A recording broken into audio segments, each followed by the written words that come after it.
Tun Razak Exchange (TRX) dijangka memasuki fasa pertubuhan baru susulan Monash University Malaysia mengumumkan rancangan untuk membangunkan kampus didakwa tercanggih dan paling sophisticated bernilai 2.8 bilion ringgit di pusat kewangan antarabangsa itu.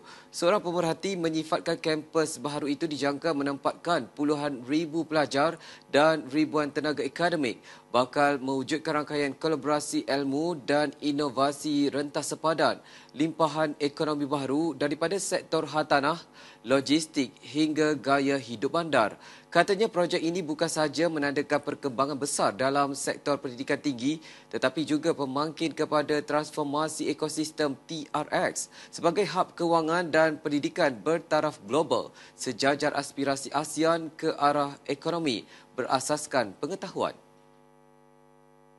Memetik laporan DH, projek berkenaan akan dilaksanakan dengan kerjasama TRX City Sdn Bhd dengan kerjasama kerajaan Australia dan Malaysia bagi merealisasikan kampus tersebut. Menurut kenyataan universiti itu, kampus baru dijangka beroperasi pada tahun 2032 dan mampu menampung sehingga 22,500 pelajar serta 1,700 kaki tangan. Pembangunan ini turut melibatkan kerjasama dengan kerajaan Australia dan Malaysia bagi merealisasikan kampus tersebut. Pelaburan berkenaan diumumkan oleh Naib Chancellor dan Presiden Monash University Profesor Sharon Pickering di Kuala Lumpur dengan disaksikan oleh Perdana Menteri Australia Anthony Albanese dan Menteri Pendidikan Tinggi Datuk Seri Dr. Zamri Abdul Kadir. Kata Albanese, pelaburan Monash dalam pembinaan kampus baru di Malaysia bakal menyaksikan pelajar dapat menimba ilmu daripada salah satu universiti antarabangsa terkemuka Australia berada tepat di jantung Kuala Lumpur. Kampus baru di TRX itu akan melengkapi kampus sedia ada Monash University Malaysia di Bandar Sunway yang menawarkan lebih 35